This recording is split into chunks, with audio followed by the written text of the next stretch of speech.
Talk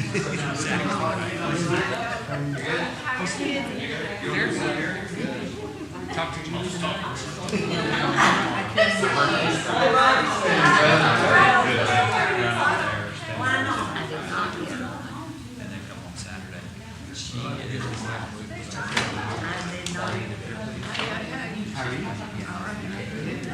You made it! No!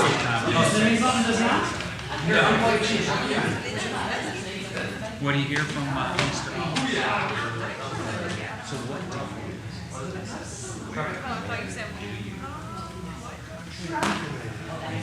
Yeah, I already asked you to put him on the spot. Fairly well and safe. For his mind. Yeah. Same one that's gonna be like last time, because all your UPS stuff is fine. Well, I'm about to. I gotta have a drink and a half. But I'm about to. You say I did, I say I did. That's what John's saying. That's what John's saying. When you say I did, I say That hadn't happened yet with Clay. I'm figuring that out. But look, we can move this front.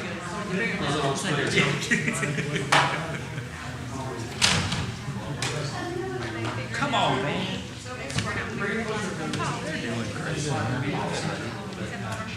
Except all the football thing. He's got it's real hard. It's sports literature and psychology. It's online. He literally goes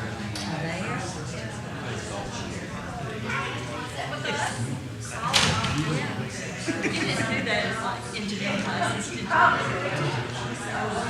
But he had a lot of credits before he went in, and he worked his tail off for the first 3 years. That's what I did. So, Yeah, we know you didn't do anything. You didn't go to college. You didn't go to college. just think that you had to go to college. How much better would that be? Could have been.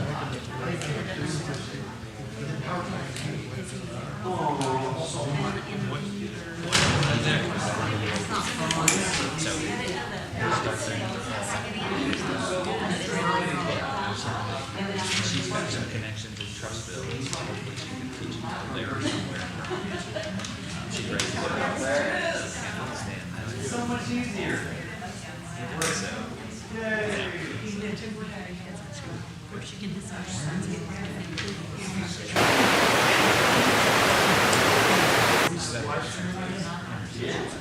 But I said, we don't have microphones, and we're having to talk loud. Okay. I want someone to zoom out.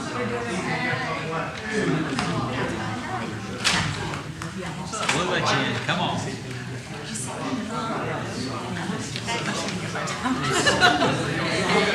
Sacrifices to sit. Well, I got the hard story, so I didn't realize it. So now I'm not This is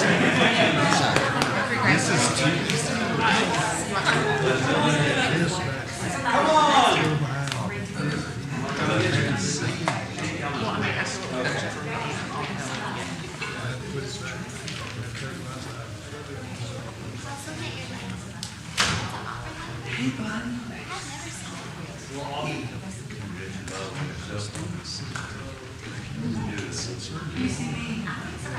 Say, whoa, time.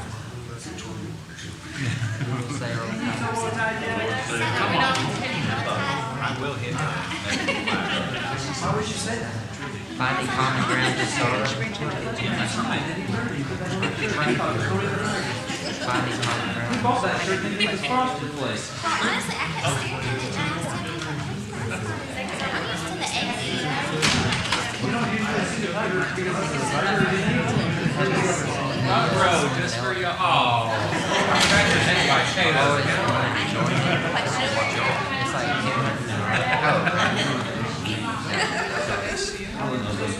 it's the men's golf.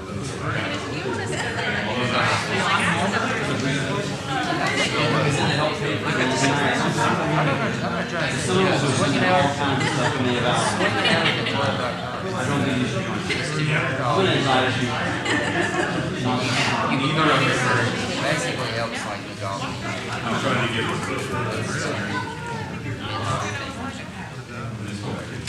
They gotta pay for that.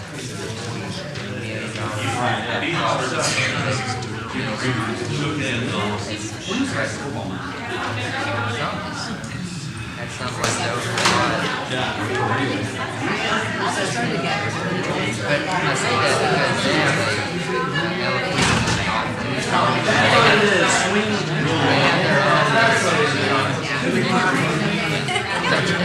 Terrible explanation. I'll be there. Let's see if we got. We gotta tell Steve about this conversation. Please no. What did you do afterwards? Subject matter expert. Is it about YouTube? Hey everybody, thanks for being here. We're gonna say a prayer and then jump into some more next steppery and this is the second to last class on training. And so we're really hoping some of you, we're going to invite you, come to the next steppery this Sunday and see what's happening. Come and just shadow. You can just be like a fly on the wall. If you haven't been there before, just come walk through and notice what's happening. And maybe you can sit down at a table and listen to someone else as they go through the talk with someone. All right, I want to say a prayer, and then we'll get started. Dear Father, thank you so much.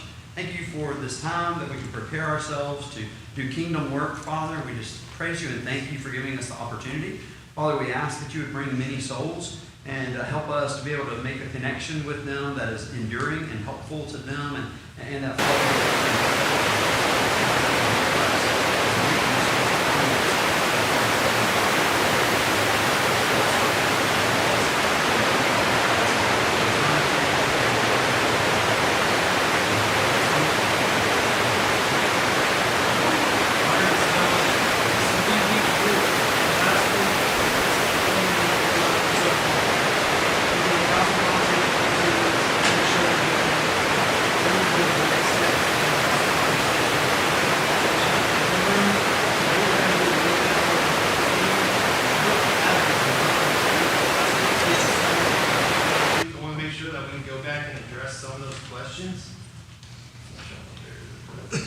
But before we do that, we're not talking a lot about financials and we're not talking about a lot of like real stories because we are live streaming right now.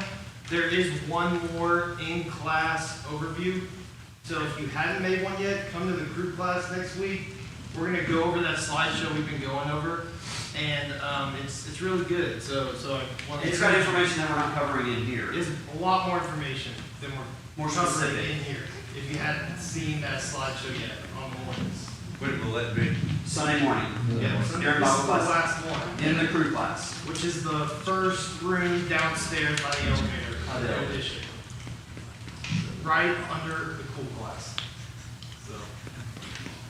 And that'll be our last one. We do have one more after that. We're going to go talk to the youth about next steps, but other than that, this is, if you want to catch on to that slideshow and have that presentation, that's when we're doing it. So, like I was talking about, we did gospel conversations. Trey led for 2 weeks. Last week we did kind of conversations in the next steps room, tying it to next steps. Today we're going to do, Around our role playing. yes, Trey butchered the role play if you were here. It's okay. I'll forgive you. Have we practiced? We're not going to do that again.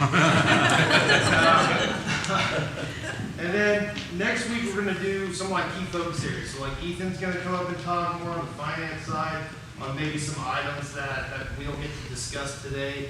We may talk more about some of the other aspects of next steps, like there's a clothing room.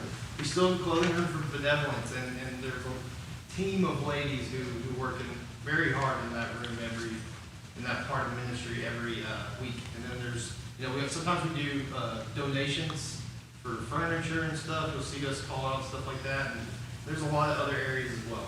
So, before we jump in, right, several of us, even I, say Next Steps is a program, right? But when we started this, Next Steps was supposed to be so much more than a benevolence program. So when you think about next step with Jesus, we all have a next step with Jesus, and it's important to keep that in mind, right? We all have a next step with Jesus. Your next step with Jesus may be telling someone, hey, my church wants to.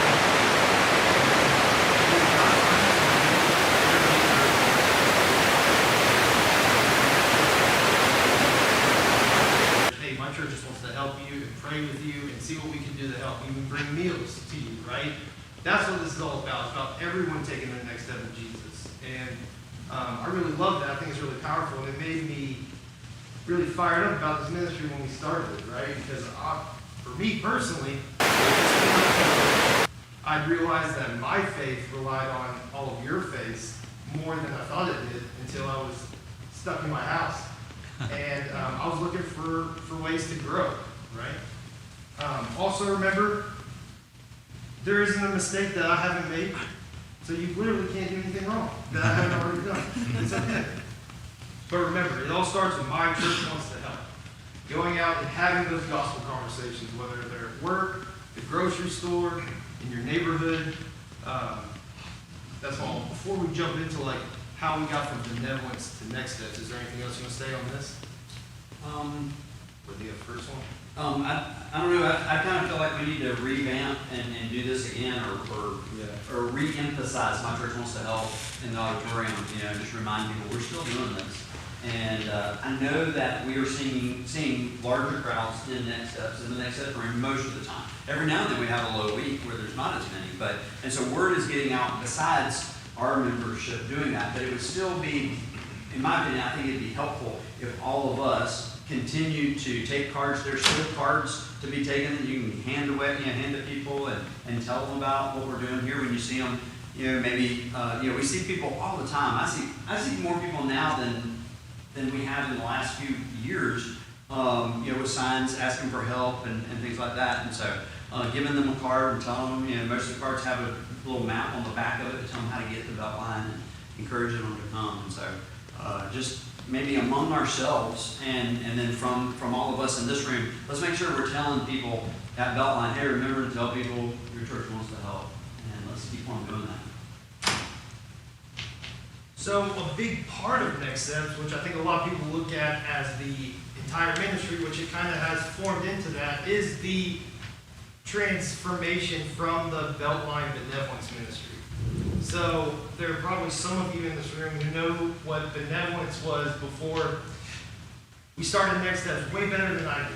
I'll be honest. I don't know a whole lot of, except for what I've heard from William Allen and Mark. But in September of 2021, right after COVID, we started Next Steps. We actually started it in this room where we wanted people to respond and come back to this room. We had tables in the back, and that's where we met with people. There are a few things that it really touches on. One is community, right? We talked about this a little bit last week, but community the way Jesus intended, right? We look at our community, and I think today our church does look different. It looks more like our community than it has in the past, but we're trying to help those in our community. Look at it as, something I like to say is just kind of got to look at each day, even when we're here walking around our city, looking at it as a mission trip, right? Like when we go off on a mission trip, we are servant-minded, but trying to be servant-minded in our own community throughout our day-to-day life. You got anything?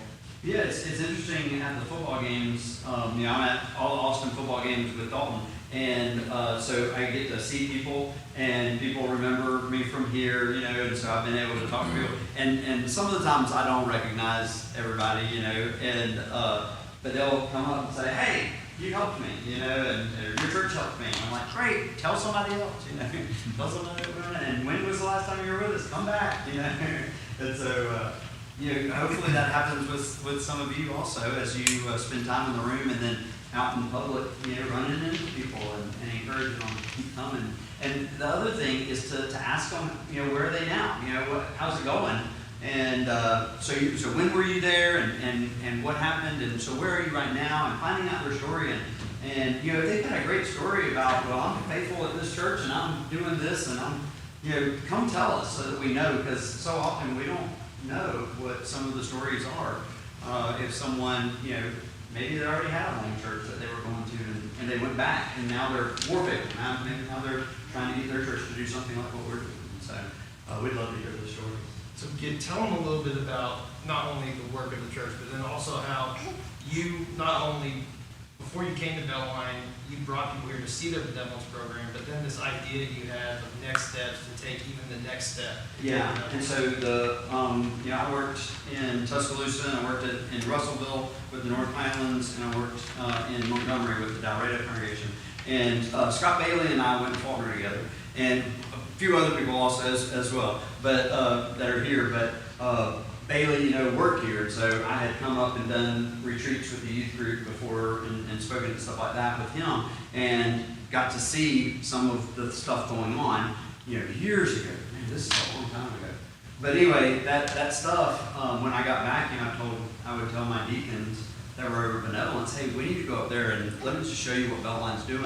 And we drove up here, and Scott showed us around, and let us look at everything. And I brought every church that I've worked at to Beltline to look at what y'all used to do with benevolence. And all of those churches where I have been, they are doing what you were doing. And so their food pantry has the exact same items in it.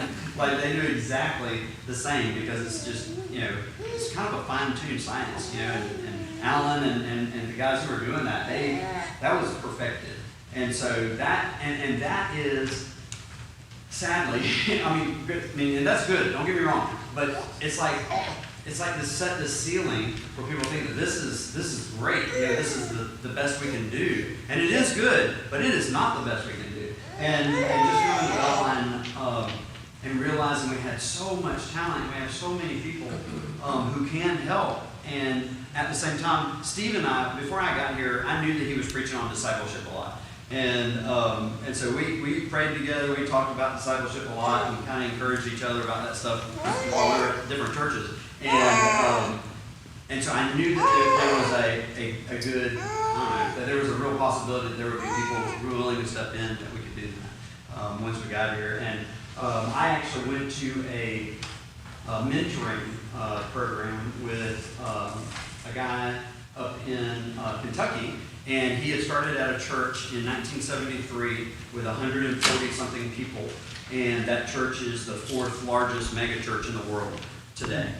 And so I got to spend time with him. His name's Bob Russell, and just a great guy. And this is something like what they did, okay? And so when I went and I got to see what they were doing, I learned from it, and then we just repackaged it and made it ours. And we took a trip up there with a bunch of the elders and their wives and the ministry staff, and we went up and got to see it.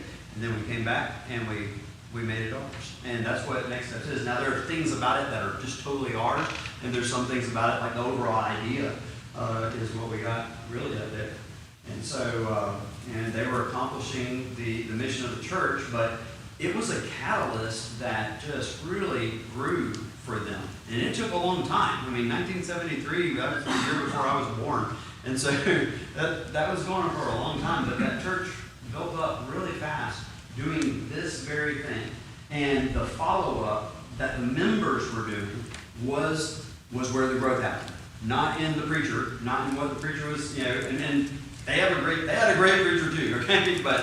But it was in what the members were doing. And so the discipleship side of this is what will increase the church. And it's like in Ephesians chapter 4, 11 through 16, he talks about the different, the apostles and prophets and bishops and evangelists. And he says they are to equip the members for the work of ministry.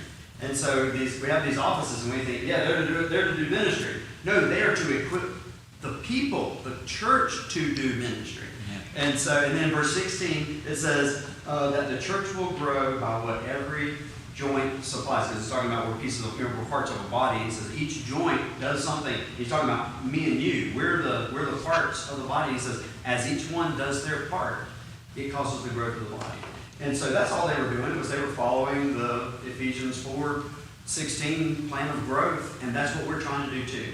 And so it's easy for us to get bogged down in the benevolent side of it, or in the idea of of financial help or the idea of I need to call this person, I need to check on this person.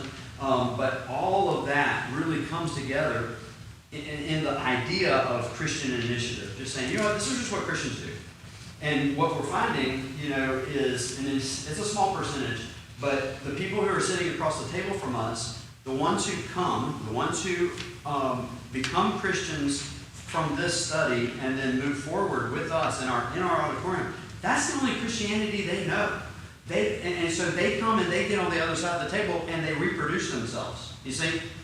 And that's what we want. That's what the Bible teaches, is that we are to be making new Christians.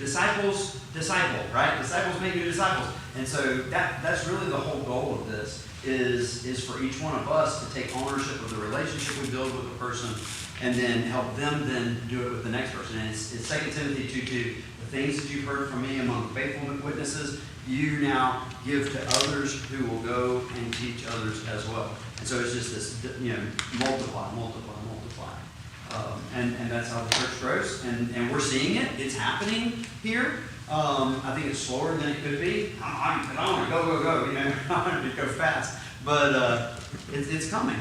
And the more of us who wrap that, get that in our mind and understand it, the better it will be. I think it definitely could speed up, right? And it's not just about numbers, it's not just about growing. It's not. But It's not that having individual that, person. you know, we have so many people in our community that are coming here and sitting in worship and being a part of what's going on here. We only have so many of us, table leaders, right? This big thing that we need, who aren't responsible for the finances, aren't responsible for making hard decisions most of the time, just to connect with people and invite people back to church. That's what we're missing, right? Because it's hard for someone like me or David Laura or several people in this room who have been doing this from the beginning, and we've met with over hundreds of people, you know, and it's hard to connect with every single person you meet, especially when we have 30 people coming to the door. Well, and there's discouragement too, because you're going to have times where a person gives you all the right answers, you feel really good about it, you text them, and they ghost you. You know, they never answer, they never reply, and you never see them again. And then the next time you go in the next step room, you can't tell me that you're not scarred from that, okay? Steve and I deal with this all the time. We have to talk each other down, you know, because I invested in this person. I really thought this was going to go somewhere, and then it goes nowhere, you know, and it hurts. And you're going to feel that. Okay, that's going to happen, all right? But that's okay. I'm going to keep going. I'm going to keep, you know, go to the next one. Keep on helping. But don't you think that's unrealistic expectations that quickly? I mean, I know my friends worked in inner cities in Montgomery, and even my own husband, I mean, I planted and buddy, I was every week, you know, but it took other people watering, multiple people. That's right. Watering, and, you know, and that was even him a year down the road.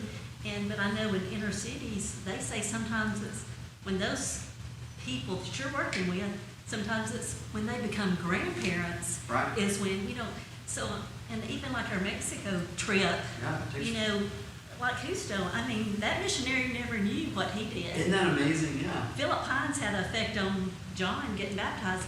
Philip Hines never met John, even knew who John was. So I'm saying we can't have too high expectations. Right. We're on God's time. You know for what I sure. mean? Yeah, we're on And God's Jesus time. makes the increase. And sometimes, Yeah, especially right. when you're in this and you're making connections, it's easy to think about what I'm doing wrong, right? And I try to give myself as an example. I did not grow up in the church.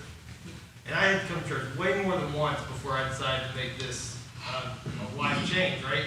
I tell the story all the time, but I went to meet with Steve, which was set up behind my back. I didn't know I was going to be the preacher that day. I was going to lunch with my parents and then going to their house. But I met with Steve, and I had every intention of giving him the hard questions. And I was not here for the right reason. But I think we were back there for like 2.5 hours. I ended up getting baptized that day, you know? And man, it took way more than one conversation of 30 minutes with some people I don't know. So it's patience, right? We're planting seeds. And we know that it takes 5 connections. You know, it takes 5 connections for a person to feel at home. And our young people, when they go to college, the ones who are successful, the ones who don't drift after they leave here, is because they have at least 5 connections, real connections to people who love them and who are checking on them and who are talking to them regularly. And they know there's an expectation back at home by these people who love me. And that helps them stay accountable and stay faithful. That's huge. And the same thing happens with our new Christians. We need to have 5 points of contact with each one of them. And so all of us, ministering to them and pouring into I can't help but think of one of the families. You'll know who I'm talking about. We came in contact with her through her brother. Her brother had an addiction issue. We were trying to help him, but she ended up coming with him or bringing him. And one Sunday, she stood in the back of our building and was just crying, listening to the singing. And one of the ladies, I can't remember who it is, who even shared this with me, that was singing with her. But they told me how that they said, "Are you okay?" And she said, "Yes, I never heard the words to this song. And I just wanted people to know the words to this song because they're so beautiful." And she had been worshiping at a place where the music was just too loud. There was, lots of music going with it, and so they couldn't actually hear the words. And it just spoke to her, okay? And so she was drawn in right there at a cappella music, which I love. That's great. And then she stuck with us. And this is her church. This is where she is, and she has way more than 5 connections at this point, okay? And she's not going anywhere. And she's a big encouragement to us, And so it's a success story in the sense of just her taking her next step with Jesus. And so it's just a beautiful thing, and it does work. But you're right. It's no, I'm always ready. I want to go fast. I do. So that's just who I am. No, everybody's like that, but you just can't have, immediate That's right. expectations. It's got to be on his Or you time. might not ever see it. Right. That's right. And that's frustrating. That's my fault. That's part of my fault. So I think one of the key things that kind of ties all that together is that keyword initiative. So, the biggest difference between this and not calling it a program is that, program may imply that there's a finite period, right? Something that you can complete or graduate from. From a traditional benevolence perspective, you pick your number and get your bag of groceries, you're done by, we satisfy that need, that's completed. This is very much that holistic approach to pulling that person in, supporting them, and if there's a financial aspect to that, so be it. Sometimes there's not. But it's that approach where you support them and ultimately help them grow, and we want them to come with us. We want to see these people more. We want to help them more if we can. But ultimately, like you mentioned, there's people that we see all the time now that are regular attendees that have come through this initiative over time. And I think it's a paradigm shift from the traditional, here you go, this is what you came for on a Tuesday night, you're done, moving on, versus, inviting them in and planting that seed and watering it indefinitely. Yeah. That's right. I said there myself. I love the word holistic. That's right. This is a very holistic. I don't know if I'll write that down. Yeah, we should put it on the board. And to that point, so we do have, and Mark Waters, he's helped us put a lot of this together to make sure that we focus on the right thing, right? But we have 4 core values that the leadership team has put together for this ministry, for this initiative. And the core values are: 1, we understand that true transformation comes from Jesus alone. We believe all people have value because they are created in the image of God. We are called to love God and others, and faith should be expressed in love. And then the ultimate aim of this benevolent side is to make disciples who can make other disciples. Included in that is giving people a clear path by removing financial and other obstacles so that they can explore, understand, and follow Jesus. So it was a lot easier to remove financial obstacles fully when we had 7 people coming in the door. Or 5, 10 people coming in the door. It's a lot hard to remove those financial barriers when we had 30 people coming in the door. And I think we've matured. We've gotten a little smarter where, and this is as far as I'm going to go in on finances, Ethan, so tell me to stop when I need to, but we may not, we're not able to pay everything the first time. But it also helps us see who's going to stick with us and who is maybe interested in growing more than just from a need that moment. So it does help. You know, we have some that have, and I said this last time, we have so many people here that you wouldn't even know came for Next Steps. They're just a part of us now. And that's how it's been from the beginning. But that's the other thing, right, our guarantee, and we jumped into this last week as well, but, you know, and I like to guarantee two things, that they'll experience the love of Jesus and that they'll hear the gospel. We do not guarantee any financial help, and we don't while we're in the room. That's not what we do. But we do guarantee the love, you know, feeling the love of Jesus and hearing the gospel. Because so many people come to us, and maybe they grew up in a church, they may even go to a church. And I really question people when they come in.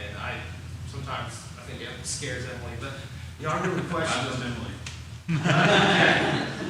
Well, I'm not afraid to talk. And sometimes I talk too much. But anyways, I'll ask them, like, okay, so if you've been baptized, you know the gospel. What's the gospel? And they're so off. They do not understand the nuts and bolts of the gospel, and that's what we're trying to do here. Speaking of her, here she comes. Well, because truth is what sets people free. It's truth. And so we want to give them a foundation of truth to base all of this on. I actually ran into somebody today that was one of the guys who came up to look recently and to watch us from another church. And I said, well, how's it going? They've been back now for, I don't know, 2 to 3 weeks. And he said that they've met every week talking about how to make this work at their church. And that, but what he said was, but there's something intangible that we can't put our finger on at Beltline. And I said, what do you mean? And he said, y'all are really good lovers. Y'all love. It just feels like a family when you walk in the doors. That's what he said about you. That's what he said about you. And I mean, it brought tears to my eyes. I was like, that's awesome. That's so beautiful. And I mean, this is a guy who's visited here one time. Wow. Okay, so have you had the experience where you come in and they sit at the table and you approach them about Christ and just, I'm not interested in that, I don't want to hear anything about that, just show me the money? That never happens. Has that ever I mean, we make it really clear from the pulpit, and then, I mean, it's really clear. I've had someone tell me that she's a witch, and that Jesus is unreal. So she really needed help with it. Yeah. And, yeah, I mean, it's happened. It's So only how happened did you one time. respond to that when she said, well, I'm a witch? I don't really remember. I'm like, I don't think I said much, I'll be honest with you. I asked her about her ideas, and she said it, and, I still loved her. She works at a grocery store here in town. I see her all the time. I texted her what we were able to do to help her, and I'm telling you, she texts me all the time, giving me life updates. So I think that regardless, you can make an impact. And I think I saw that in her. I try not to judge her, be judgmental. She's even asked me for prayers before. So I don't know how much she really is into all the magic spells, wands and stuff. I don't know, but just loving people while they're here. that's it. And what usually happens with people who are in some kind of ideology like that, because I've had people who are super committed to political ideas as well, who knew that this was an actual, how do you say it, a vital and just a real community here. And what they were part of was kind of a false community. As long as you agree with this, as long as you do this, as long as you do that, there are very strict conditions, you know. And our condition is love. And they know that. They know that. Now, of course, I know all of us are thinking, there's a lot more conditions than that, you know, but it really is love. Well, kind of like Steve's sermon, you know, the real basis is love. All of those other things grow out of that. I don't feel like Leanne has rules, you know, in our marriage, but she does. I don't even notice them because I love her, right? That's how this works, and that's how our relationship with Christ works as well. Yeah, there's some stuff, but I love him. I want to do those things. I want to be a part of that. And so, as long as we're getting that across to people, and they see that genuine community, they're going to recognize a false one when they get the chance to compare. This is real. and it makes everything else falter. So more often than someone just saying, I don't believe in Jesus, you're just gonna have someone who like just, it's like fighting them to just say anything, right?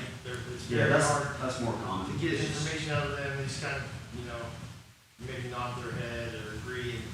And I, my response to that too, and I try to think of it too, and I'm in the situation, is there was this couple that came to us, and man, they didn't even like look up, didn't want to be here, they just really needed help.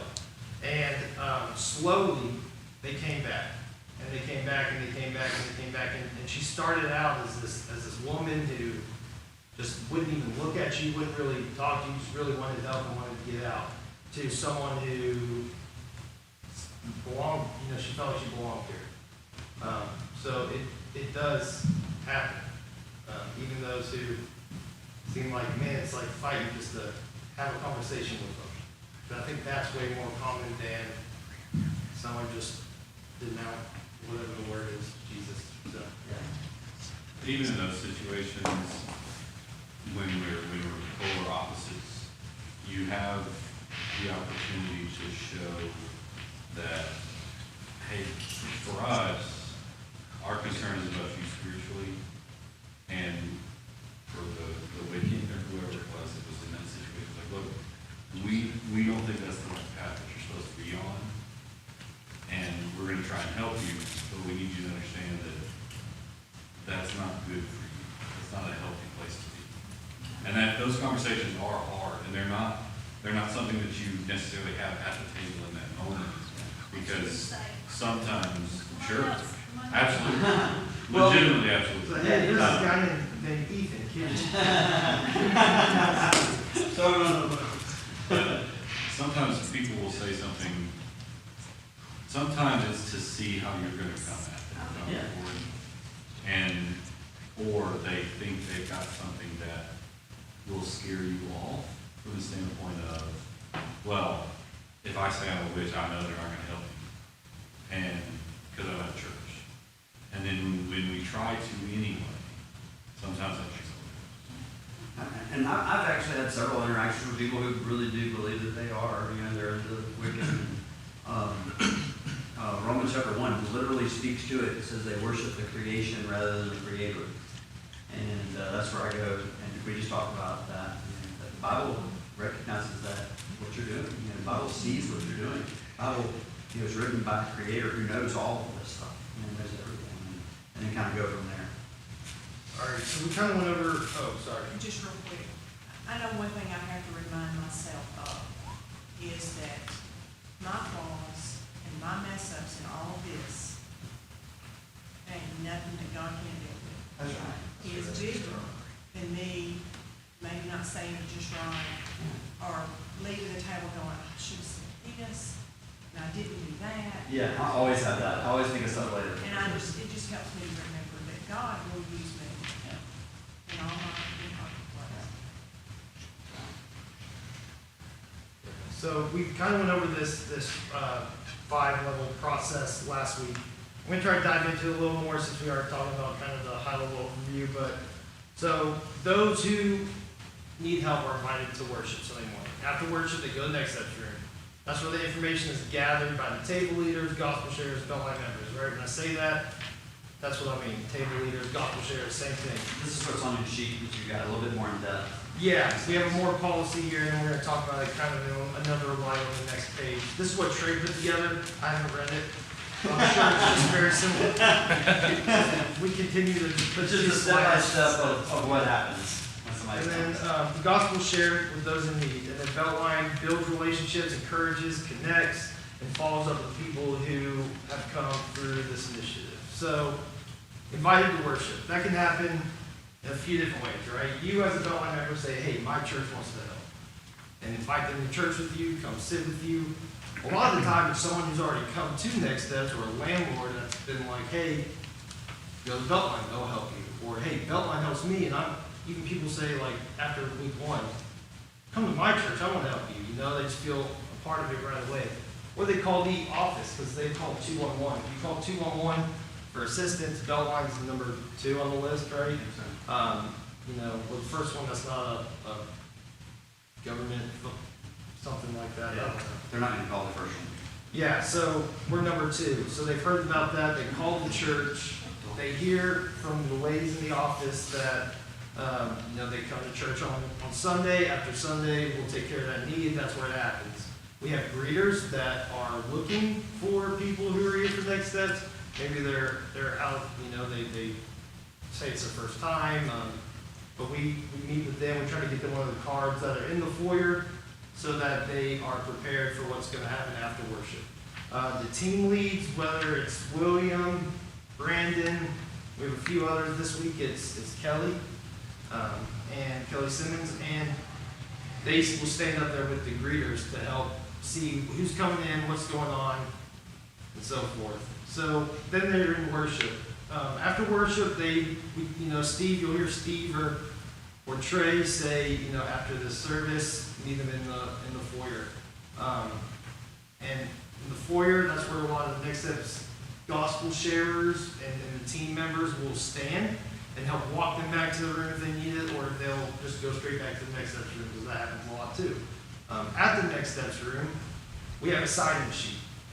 At that sign-in sheet, they sign their name, if they've been here before, if they rode the bus. That just helps us to get the people in first who rode the bus so that the bus can get going. We need a bus driver. Don't know if you're interested. Maybe gospel conversations isn't your thing, but you're really good at driving a bus. We have a job for you. There's something about driving the church bus that you don't get road rage. It just goes away. Even if you have road rage, you can still possibly drive the church bus. And there's forgiveness even for those. Sign me up. So, once they've signed in, everyone's signed in, then we start to invite them back into the room, which the room has a ton of tables in it. We can go look at it. If we have time after this, if y'all want to, we're running pretty short already. But they go in, they meet with the person, that's where the conversation happens, the gospel conversation happens, where they go over the sheet that was up there, or the gospel packet, using that to share the gospel, get the information.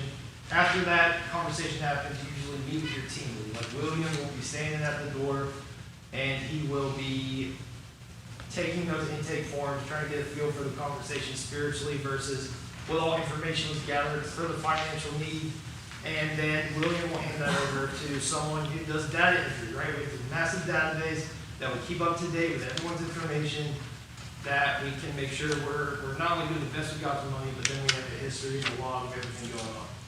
So with that, after that, on Sundays at 3 o'clock, we have a finance meeting where a lot of the leaders, and like I said, it's not just a decision that one or two of us make, we get together, we talk about each need that comes in the room, and we try to do the best we can with God's money based on the situation. And sometimes that's not helping anybody.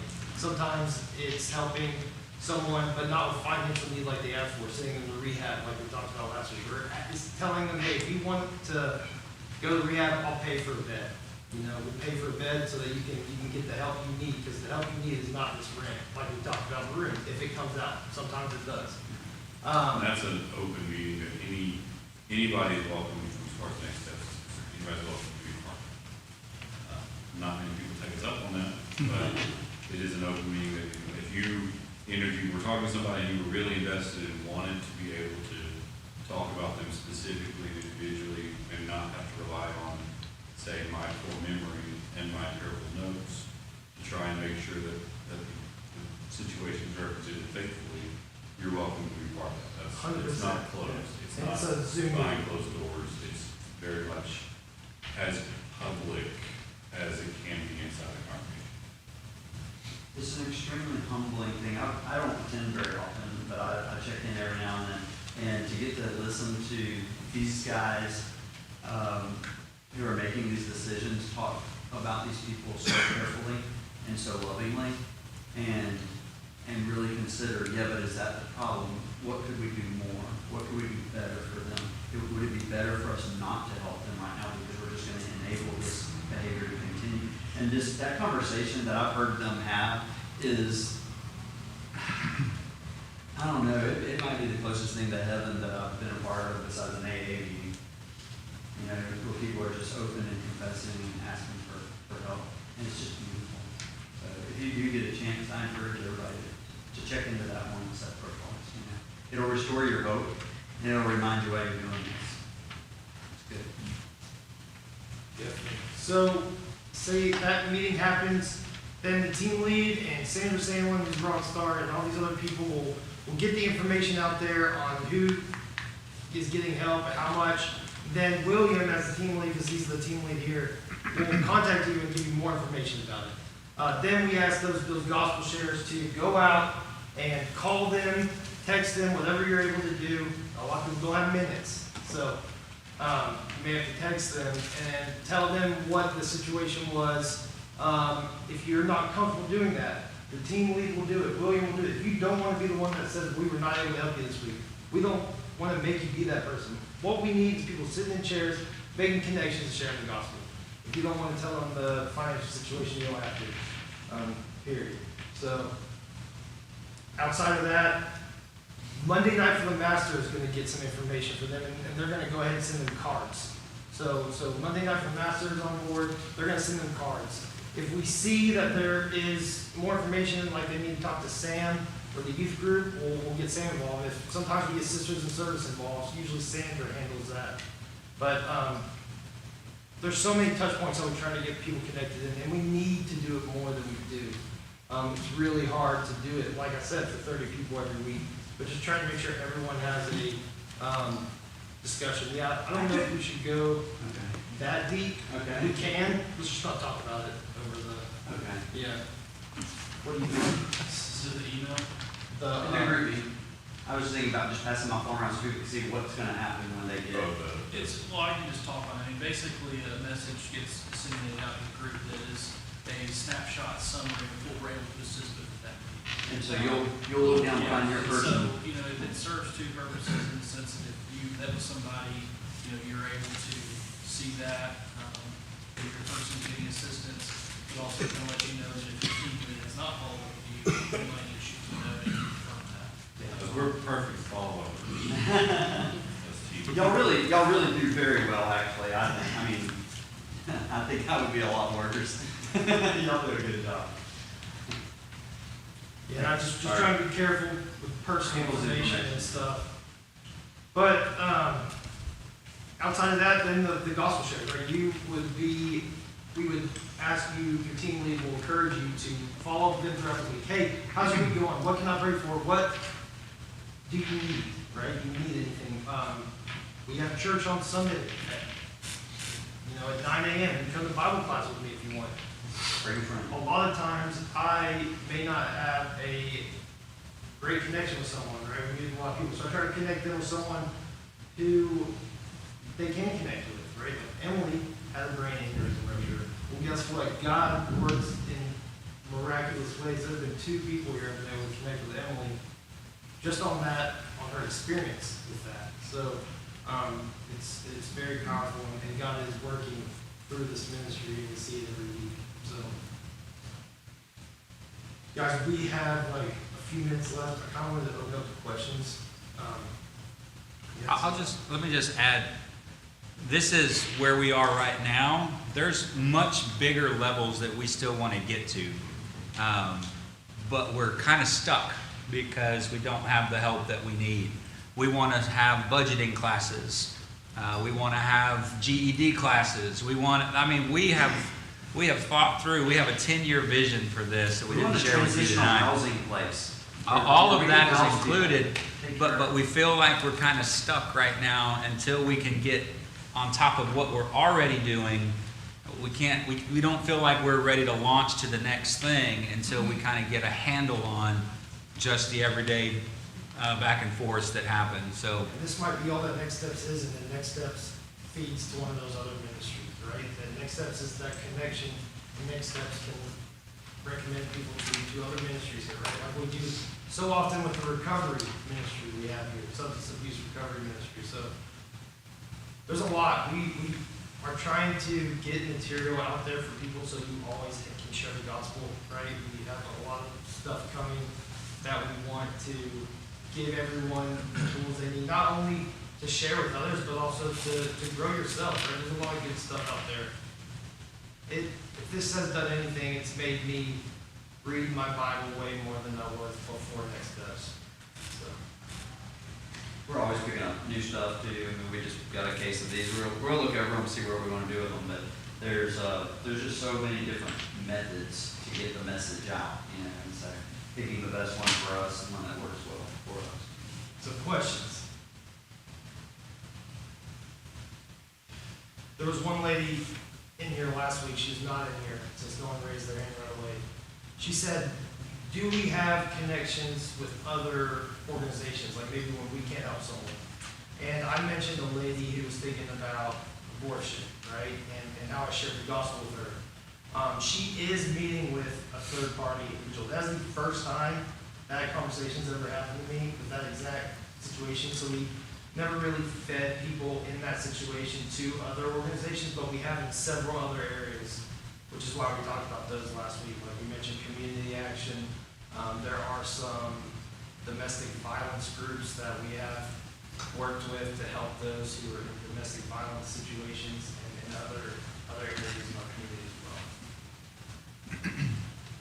At one point, we tried to help people with Christmas, but the Neighborhood Christian Center just does it so much better than we do. There's no reason for us to try to do both. So we just kind of point people that way as well in order to take advantage of the other systems that are out there. They are a well-oiled machine that just absolutely crush Christmas every year in a good way. And so there's tons of partnerships and more I hope that are coming. I mean, this will actually be the first year we haven't sponsored a family in Next Steps. But, yeah.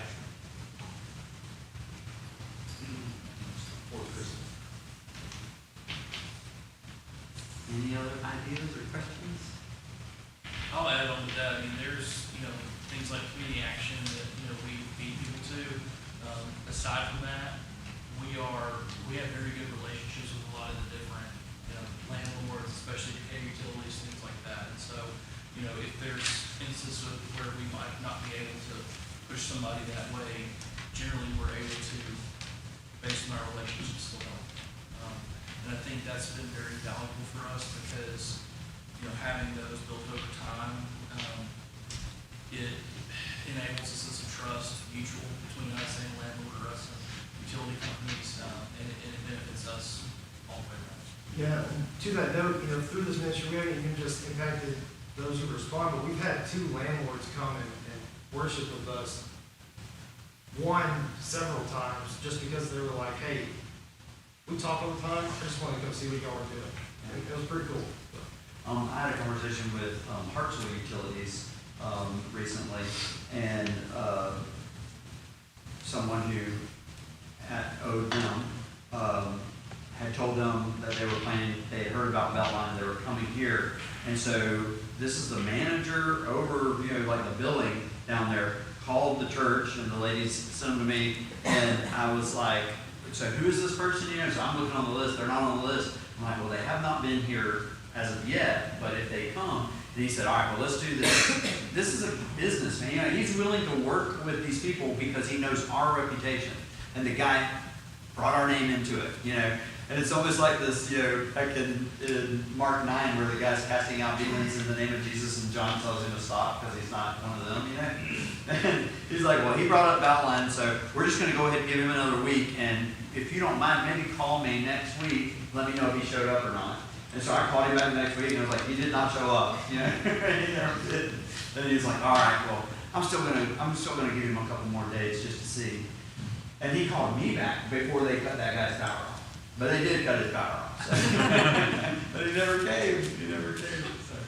But I mean, they gave him so much grace just because he invoked this name. Well, and Wow. truthfully, with us in Decatur Utilities, if we send an email to Decatur Utilities that says, hey, we're going to pay a bill for trigger, it is as good as cash. They will note on that account payment forthcoming, and if your power is imminent to be shut off tomorrow, they stop that and they know a check is coming from us. That's how much they trust us. That's great.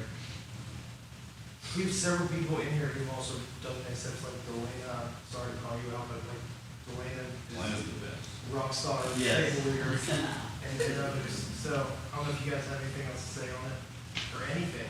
say on anything? I think we need to be open to the idea that this can work and that, you know, there's a real connection between brokenness and turning spiritual interest back to God. And so one of the people we visited with Sunday is here tonight. Had first time was there, and they're here tonight, her and her boyfriend, but they're broken. And I tried to emphasize the fact that God cares. He holds your tears in his bottle. And do you feel like this is the life that he wants us to live? No, he wants us to be victorious. And so, I mean, we get kind of in our own world here, things are pretty good, but brokenness can be a good thing. Yeah, that's right. So far this year, we've seen 595. Wow, we're at 600. It's not in here on 606. Well, thank y'all so much for being here tonight, and if you have any other questions or you think of something, just grab us anytime.